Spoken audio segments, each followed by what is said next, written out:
ಕರ್ತನ ನಾಮ ಮಾತ್ರ ಮಹಿಮೆ ಪಡಲಿ. ಕಷ್ಟದ ಕಾಲದಲ್ಲಿ ವಿಶ್ವಾಸದಿಂದ ಪ್ರಾರ್ಥಿಸುವುದು. ಕೀರ್ತನೆ 31ನೇ ಅಧ್ಯಾಯದಲ್ಲಿ ಮೊದಲಿನಿಂದ ನಾವು ಪ್ರಾರ್ಥನೆ ಮೂಲಕವಾಗಿ ದೇವರನ್ನು ಆರಾಧನೆ ಮಾಡಿಕೊಂಡು ದೇವರಲ್ಲಿ ಪ್ರಾರ್ಥನೆ ಮಾಡೋಣ. ವಾಕ್ಯಗಳನ್ನು ಧ್ಯಾನ ಮಾಡೋಣ. ಯೆಹೋವನೇ, ನಿನ್ನ ಮೊರೆ ಹೊಕ್ಕಿದ್ದೇನೆ, ನನಗೆ ಎಂದಿಗೂ ಆಶಾಭಂಗ ಪಡಿಸಬೇಡ.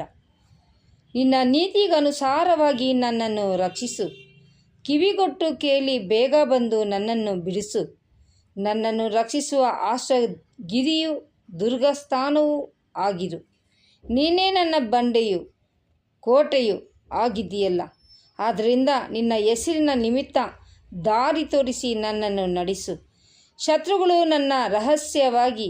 ನನಗೆ ರಹಸ್ಯವಾಗಿ ಒಡ್ಡಿದ ಬಲೆಯೊಳಗೆ ಸಿಕ್ಕಿ ಬೀಳದಂತೆ ನನ್ನನ್ನು ಕಾಪಾಡು. ನೀನೇ ನನಗೆ ಆಧಾರನಲ್ಲವೇ.